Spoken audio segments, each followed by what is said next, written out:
Otherwise, it dehydrates the vegetable if you leave the greens on it. So they'll stay more firm longer if you pull Good the to green know. tops off. This is all very useful. Yeah. And you can eat the beet greens. Yep. Cool. This is kind of going off of that, but does anyone know of any organizations or anything? Like if I have extra food and I know I'm not going to be able to eat it, does anyone know of anywhere that like accepts food that's like right on the edge of expiration?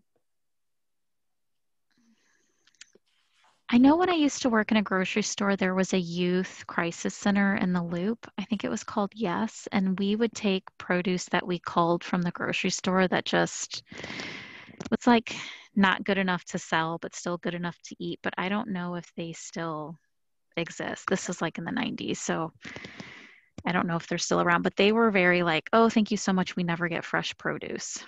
Interesting. I know that my mom volunteers at Feed My People, but I don't know if they accept stuff from like regular people or if it's just from grocery stores that they accept things. It looks like Yes is still in University City. It stands for Youth Emergency Services. Nice. Thank you for sharing that. Okay, Also, if you know, sorry, Heather. No, go ahead, Amna. If you know someone with chickens, I know that they will eat that stuff, the chickens. That is good to know. I know that somebody in last week's chat had chickens, but I don't think they're here. Is there anyone here that has chickens that wants some of my leftovers? I don't, but on Nextdoor in the fall, a woman posted asking for people's pumpkins for her chickens. So maybe you could just post on Nextdoor and maybe a chicken owner would be like, hey, I'll totally take your scraps. Yeah, that's a really good idea. That kind of transitions into like purchasing secondhand or like do people use like Facebook Marketplace or any online secondhand retail situations? I've used Facebook Marketplace. I've sold a lot of stuff on Facebook Marketplace because I moved from a really big house to a really small house. And so I have a lot of extra furniture and items. And so I would say it's like hit or miss. A lot of times there are no show. You put something on there and people have a lot of interest and then you're kind of waiting around for them. So that's sort of a downside. But I've had a lot of good luck selling furniture. What has been anyone's favorite thing that they've purchased from Facebook Marketplace?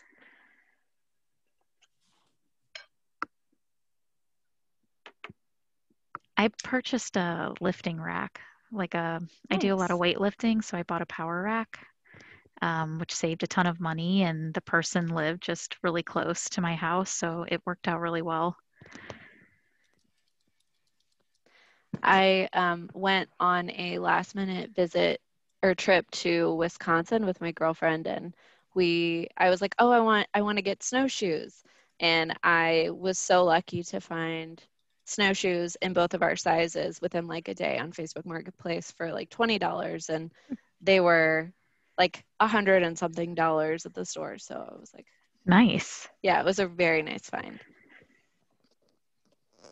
Rayma says resale for clothes, Savers, Goodwill, the resale shop, fantastic finds are her favorites, and JBF for kids clothing. Audrey suggests it would be super cool to have some type of WooSome group where we could exchange food so it doesn't go to waste. That would be really cool. I have no idea how we would do that, but that would be great. I remember it was like a while ago, obviously pre-COVID, but kids on Danforth campus, we use GroupMe a lot. And I remember there used to be a group that's just like WashU free food or something like that. And people would just post in a free food group chat like, hey, we have this X amount of food. And if you want food, just like come to this particular place. And I don't know, I feel like it's not very sustainably minded at first, right? Because like college kids are always hungry. And so we're always like, oh my God, free food, gonna go eat that immediately. But like, you know, it is very like now that I think about it, like that must have saved so much food waste. Like that's crazy. Yeah, I I wonder if we remember can start something like that for a general. I mean, I've never used GroupMe. I don't know. I know you've told me about it, but I feel like I'm past that generation. that. But maybe we can implement something. Yeah, GroupMe is definitely a very student thing. I think, something like that, it targets towards students, it has a demand. And so it's like, I feel like all the stars aligned, and then that GroupMe just like got really popular. And Hmm. I've gotten like many free food from that, a lot of free food from that.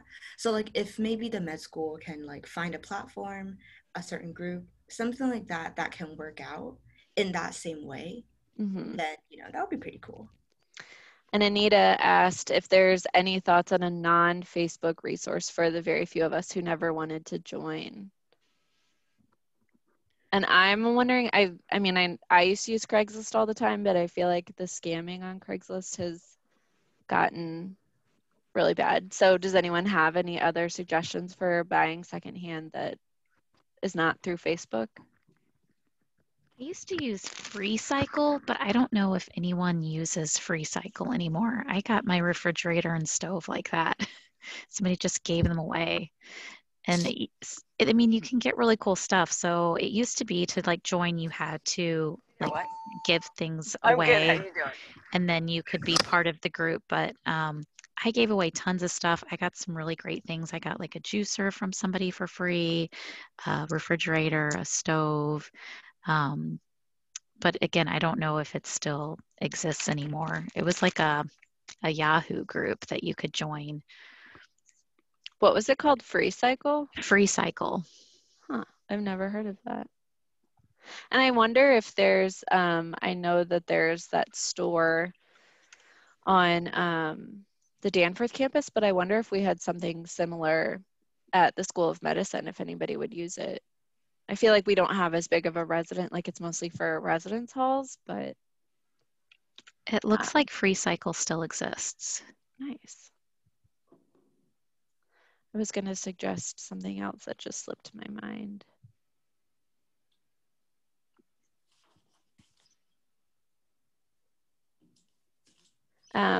This is unrelated, but going back to buying, oh, Nextdoor. That is what I was going to say. Thank you, Beth. Yeah, I don't use Nextdoor, but I know that there are people who use Nextdoor for buying and selling. It's like a more personal, and you know that they're in your area. Sorry, I have a crying baby, so if any of you can hear that, I do apologize. I'm going to mute myself. Juria, if you want to take over for a minute. Sure. Hello. So I was just typing in a chat that uh, that store that Heather was talking about. It's run by a student group on campus, and it's a free thrift shop. So you can just go and grab whatever you want, and then just like leave anything you don't need. And that's like a pretty cool upcycling thing um, on campus. So I guess, I mean, I'm wondering if anybody would be interested in something like that on the med school, or if anybody knows other places like that that they want to share about.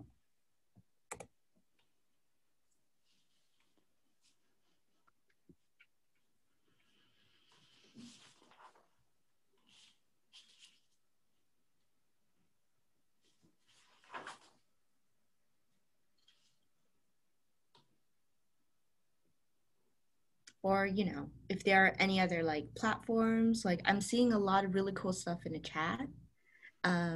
Like Habitat for Humanity Restore has donated furniture and other household stuff. Freecycle.org, all that jazz.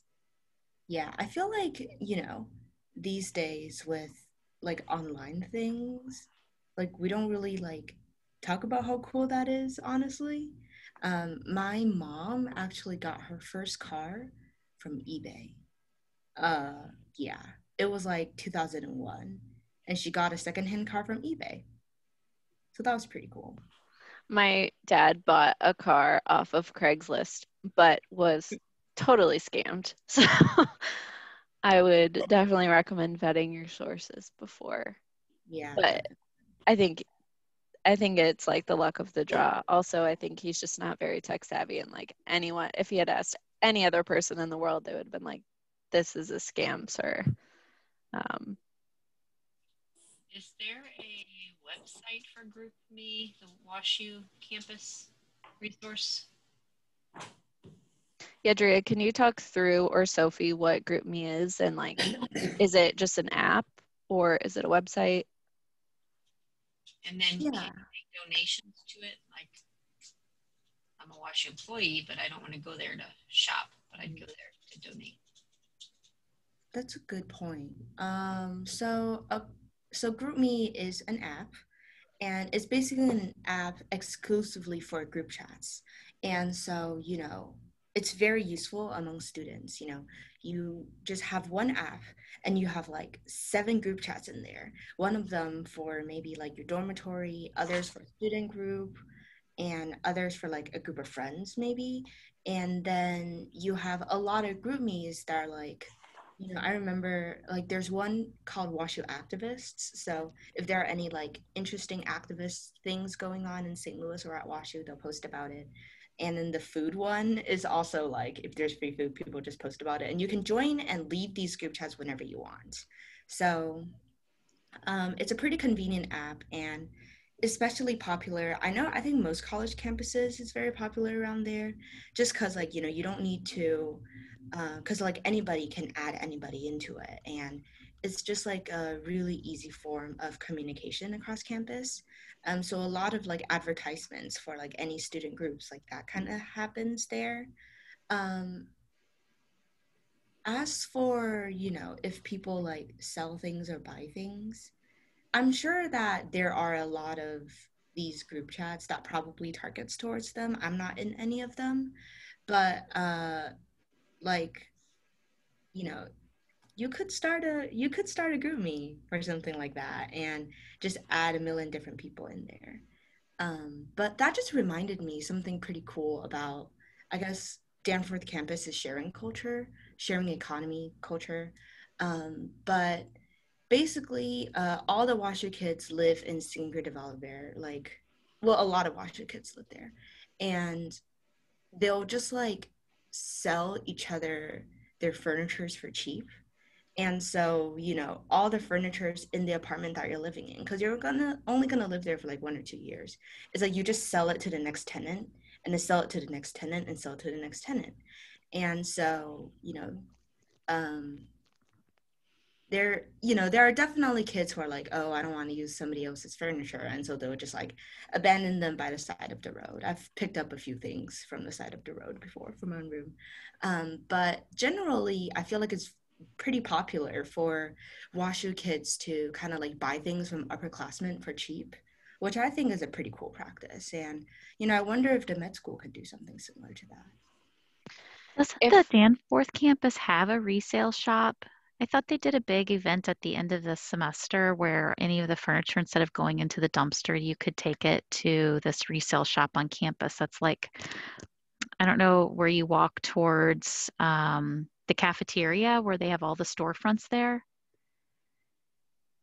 Yeah, so we have that. I'm from SWAP. I do some work with them, but yeah, so at the end of every semester we go around and we collect fridges and microwaves and other furniture things, and then we sell them back to people coming in the fall for cheaper than you would get other things. So that is something that we do every year.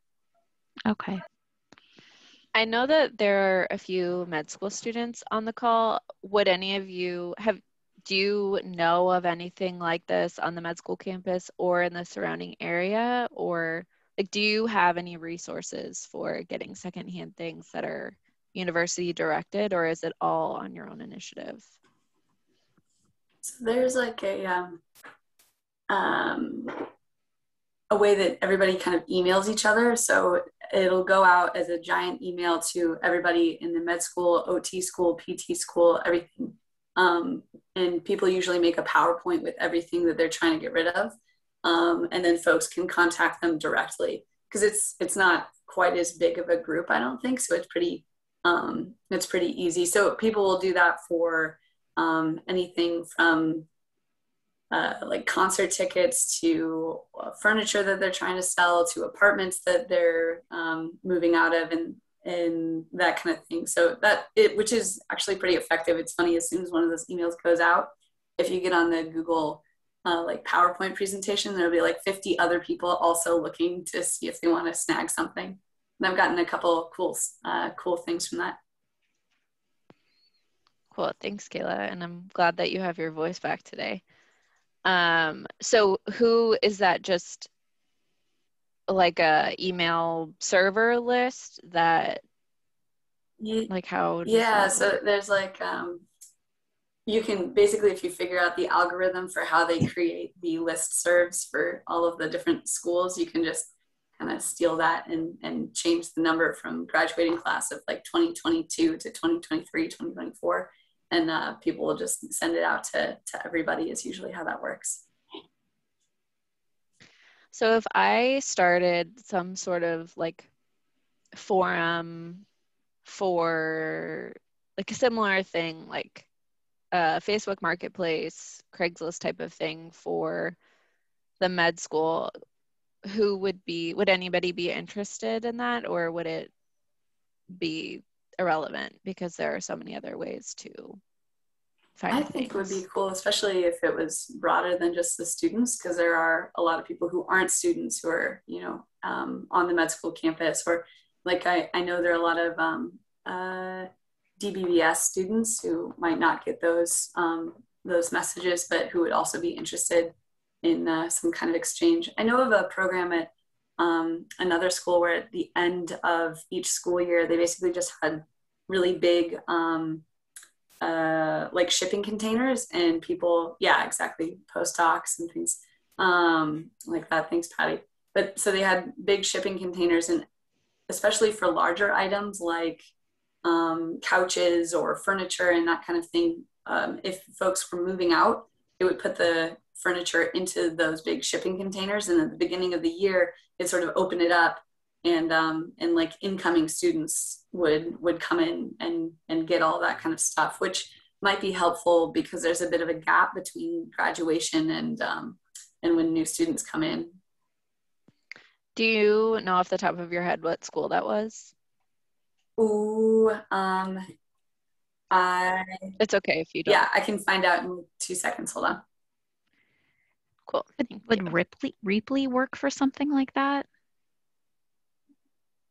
What is Reaply, that? it's the like exchange program through sustainability where you can exchange like office furniture, desks, any sort of thing. You can either give it away or you can sell it.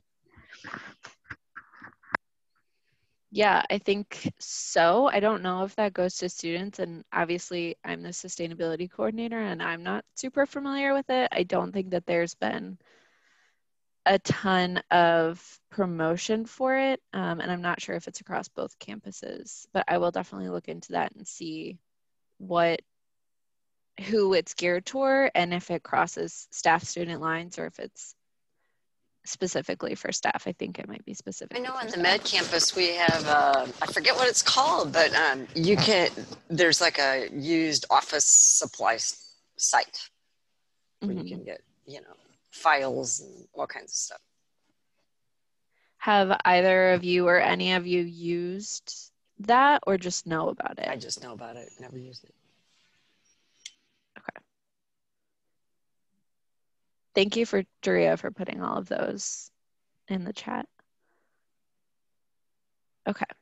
Well, I will definitely work on kind of looking into what we already have and how we can make it better, because I think it's a really easy way to, one, stay connected with everyone, but also to promote the culture of zero waste within our community. And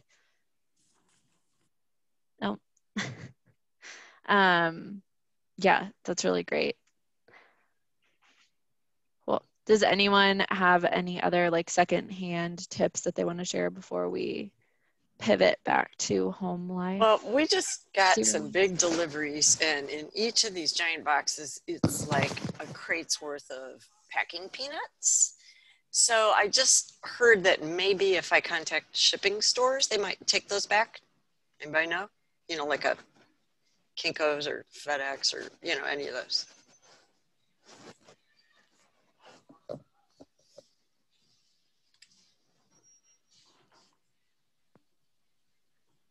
I actually don't know. Is there anyone who can speak to that?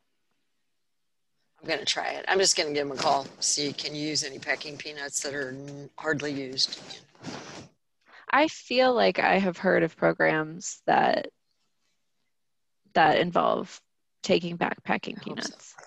If you hear of it, Will let me do. know. And do grocery stores that recycle bags take bubble wrap? I think it depends on the grocery store, and I think it depends on how big their recycling program, recycling bag program is. I do know that to recycle it at all, everything has to be popped. Oh, that's good to know. That's fun.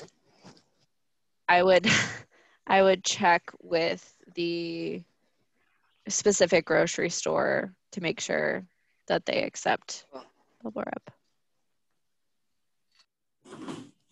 So one of the questions that I also wanted to ask everyone, for those that have participated in Plastic Free July, I know that not everybody here has, but what is the one thing that has kind of been eye-opening for you throughout this month-long experience, and what is a behavior or habit that you want to take into your daily life going forward?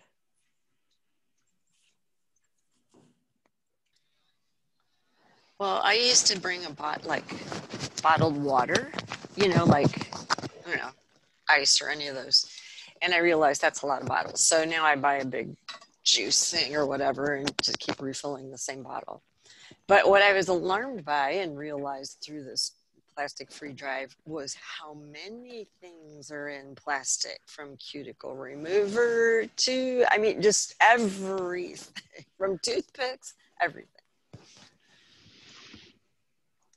Yeah, I was talking with Julia, I think she's on this call the other day, and she's another intern with the Office of Sustainability, and she was like, I was overwhelmed after this call the other week because I realized like literally every single aspect of my life is encased in plastic, and there's opportunities for growth in every single aspect of my life. I was like, yeah, it can be pretty alarming, but I think it's good that we're all, thanks Julia, that we are all talking about it and helping each other find solutions, because it can feel overwhelming and it can feel defeating, and you're like, well, what's the point? Because everything has plastic. So I think it's really great that we are creating this community that we can lean on each other and have some recommendations and know that there's other people trying, which is really nice and helpful when it feels tough. Yeah, I would say I had similar revelations, just sort of very eye-opening of like absolutely everything around us has some component of plastic. I think one of the newest bits that I learned was about plastic even in clothing and how that's contributing to microplastics in the ocean. So that's a particular item I'm trying to pay a whole lot more attention to in what I'm choosing to buy, be it secondhand or not. And another thing that occurred to me is I'm a vegetarian, and while I don't, eat a ton of like veggie alternative kinds of things, I do eat some.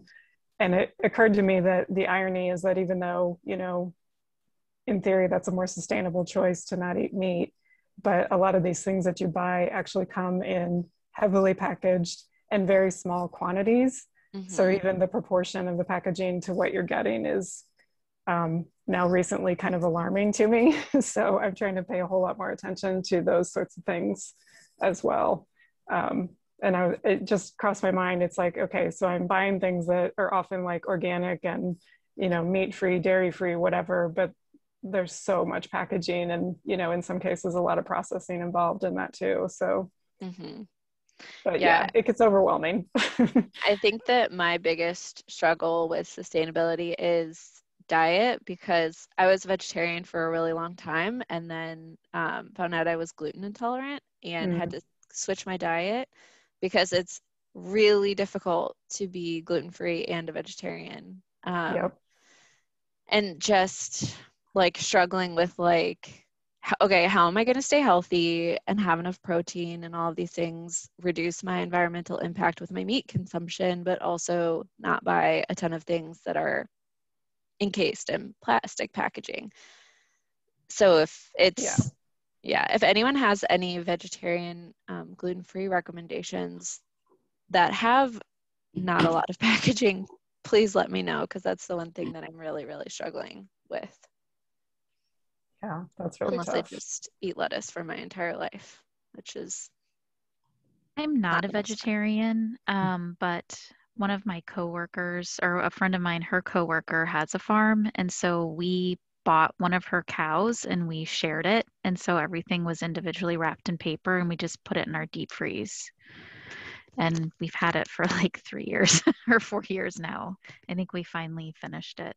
So, I mean, that is an option. If you do eat meat, you can buy like a quarter of a cow or a pig and share it with a friend, and then it's butchered for you, and the butcher individually wraps everything, and then you can freeze it.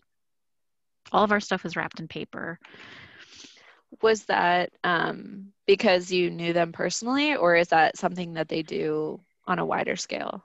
This is because we knew them personally, but if you do go to the farmer's market, many of the farmers there do a similar thing where you can buy like a quarter of a cow or a half of a cow, or at least a few of the purveyors there did that. And then you can find friends that would want to share it with you so that it's less expensive, or so that you don't have so much. Not everyone has a deep freeze. Yeah. If anyone wants to go in on a cow with me, let me know. That's actually a really great suggestion. Is there a way to buy cheese that's not wrapped in plastic? I struggle with cheese too. Really tough. Yeah. Yeah. Maybe maybe at a butcher or something. I don't know if they do this anymore, but oh, I'm sorry. Go ahead.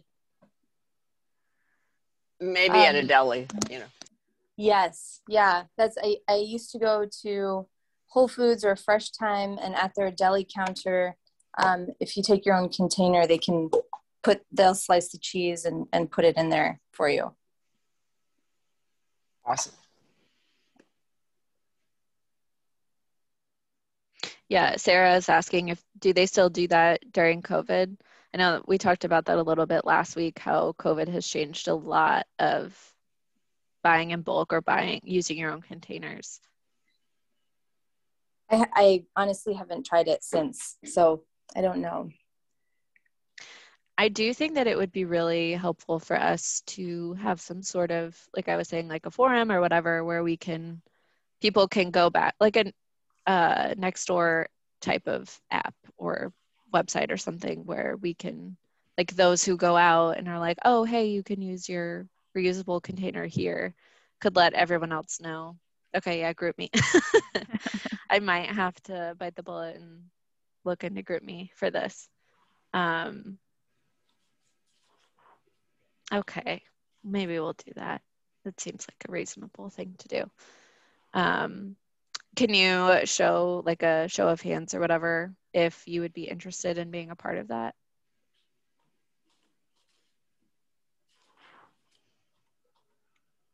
Okay, cool. Then look for that in the future. Just as a thought, would something like Teams work for that? Only because we all, I think, have access to that. Oh, yeah. That's a good idea. Do students have Teams, and is it cross campus? I don't know.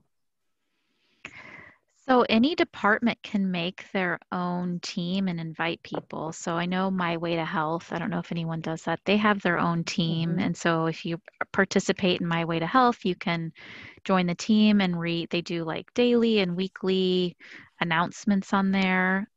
So I don't know why like sustainability couldn't make a team that people could join. Okay. I'll look into it, and I'll look into both of those options, the team and then group me, and see which makes more sense for this. Sophie, do you have the raffle winner picked?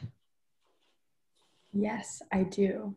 So our raffle winner for today is Mei Mei Huang. Oh, yay. Congrats, Mei. I don't know if you were here when we said what it was, but it's a little soap bag and some soap, and I will connect with you after this to figure out a way to get that to you. But congrats.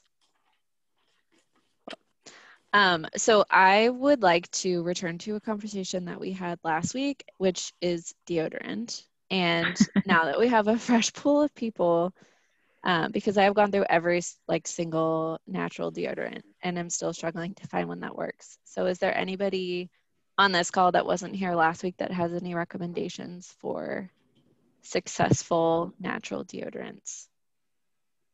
I guess I can talk a little. So I actually, because there's this whole thing with packing up my stuff from my old school, but so it's actually at my grandparents' house right now. So at home, I'm just using trying to get from my old deodorants, because usually it evens out when you're done with it, but there's still a lot in there. So I've been using that while I've been here. But Lush has this little container. It's $12 or something, but I was using that when I was back in the States, and then when I go back there, I'll use it again. And that has lasted me several months so far, and it's not even half used or something. And the container it comes in is kind of weird. It's kind of like that one where you pop up the top. And that was just getting really messy, and I was like, how do I use this? But what I realized was really convenient is I had an old container from hair cream, just the small container. So what I did is I would pour some in there, and then I would just take 2 fingers and slide it across the side, and then I could use that to apply it. And so then basically I would just put that on in the morning, and then throughout the day, if I felt maybe it was beginning to wear off, or I was getting really sweaty or something, then I would apply some more of that. And I think that worked pretty well. And because it comes in a very small container that you can recycle and it lasts me a while, I think that was the best option for me. But yeah, and there are also recipes online with a lot, but I don't know if you've tried those. Is the Lush one a powdery, or is it a traditional? Yeah, it's a powder. Let me see if I can find the link and then put it in the chat. Thank you. I've used so many different natural deodorants because I used to work in a health food store, and they work for a week or two and then you just smell terrible. Mm-hmm. And so here I am at 42, still trying to find natural deodorants, and I've bought the sensitive skin natural where they're not made with baking soda, and I still get a rash and I still smell bad. Me too. So I recently started using Jason in a spray. It's an aluminum can, so it's not zero waste, but I actually don't smell. And so my only thought is because it's not a cream or an oil, and so maybe it's letting the pores breathe better. Because they say that you have to go through a detox phase if you've used aluminum-based deodorants before you get unsmelly. And, they sell charcoal you can do. So I don't know if this allows the pores to breathe better because it's not a powder or an oil-based or baking soda or anything like that. It's just an alcohol based with some rose, which is not offensive because, I was kind of rose, I don't know if I really want to smell like that, but it doesn't really have much of an odor, and I stay pretty stinky free. I mean, if I've exercised or something, I definitely will have to reapply. Yeah. Yeah, if you could find that and put that in the chat. I have been detoxing for a year, and I don't think that is the I don't think issue. that's the thing. Yeah. But yeah, I wonder if it's because I've been using not creams, but whatever they're made Yeah, out. they have glycerin and other stuff in them, arrowroot powder. Cool. Thank you for sharing that. And I know Melina shared a similar or another one. If anyone has any others that they use that have worked for them, feel free to drop them in the chat. I've used Native and Schmitz and Tom's and Starling and all different kinds and haven't had any luck with them. So I'm definitely going to try this one. Okay, I don't have anything else to share. I feel like there's so much more to talk about, but we're getting up to 1 o'clock. Is there anything else that anyone was like dying to talk about that we didn't get to?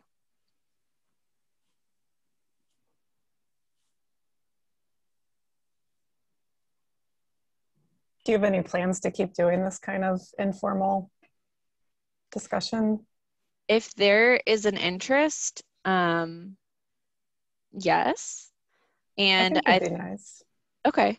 Yeah. I think that Amna and I are in the process of trying to figure out a way to keep both the School of Medicine and Danforth staff more engaged with sustainability. And I think that this could be an aspect of that. And then starting the forum would be a great way to do that as well.